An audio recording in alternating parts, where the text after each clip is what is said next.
All right, Scott Crothers and Stifel Nicholas. Another good day yesterday. What was the story of the day?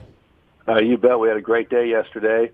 The Dow was up 159 points to 26,406. The S&P 500 and the Dow both ended higher as bank stocks gained on rising Treasury yields, while a drop in technology shares pressured the NASDAQ. The dollar fell as fears over trade dispute eased, while gold prices advanced and oil prices rose on supply concerns. But all in all, a great day again yesterday. All right. What's this Wall Street sector overhaul? What's that story about? Yeah, this is a big deal. The most significant changes to the Wall Street broad industry sectors since 1999 will happen on Monday. They are reclassifying many of the hot growth companies. Investors are preparing for volatility as stocks are moved from one sector to another. Facebook, Alphabet, and Twitter will leave the tech sector and join and expand the telecom group, renamed Communication Services. Apple's going to stay in the tech group and make up about 20% of the index. PayPal, Electronic Arts, and Activision also going to Communication Services. Netflix is going to Communication Services from Consumer Discretionary, as well as Walt Disney and Comcast. They will make changes after the market on Friday. The changes are meant to basically reclassify how the tech, media, and consumer industries have evolved.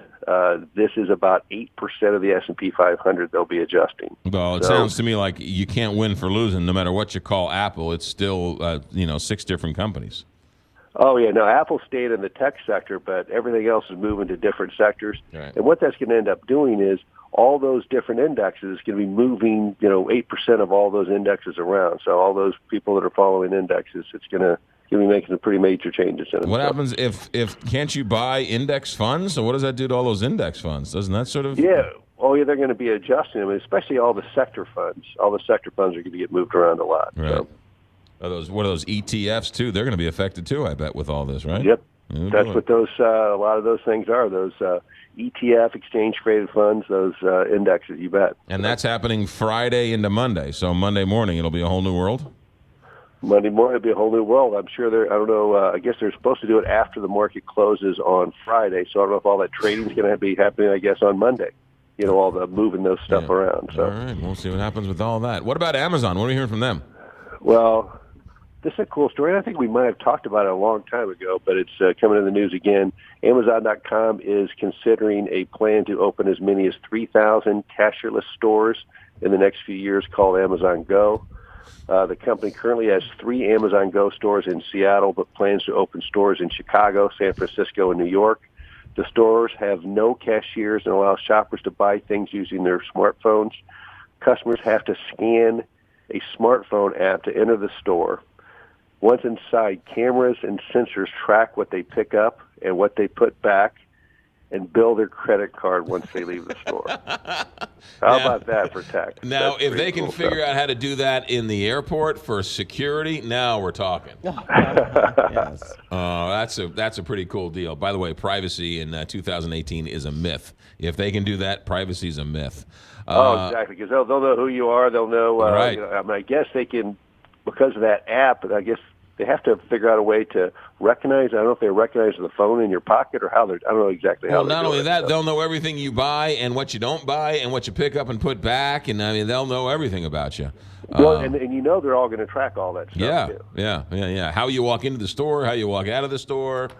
That's crazy. All right, Exxon and Chevron. What's going on with those two? Yeah, this is kind of cool. Exxon and Chevron and Occidental Petroleum are joining a group of international oil and gas giants in an initiative aimed on curbing carbon emissions in the sector. The move is a U-turn for the top 2 U.S. companies who had resisted after its launch in 2016. The initiative last year created a $1 billion fund to develop technologies to reduce emissions of greenhouse gases, in the sector. So that's pretty good news. So they're joining with them and getting into that the group, which is the Oil and Gas Climate Initiative. Right. So sounds like something we could all get behind. Scott Crothers from Stifel. Nicholas, how do the markets look today? Today, the futures look up 68 points right now. We're going to get, jobless claims about 8:30.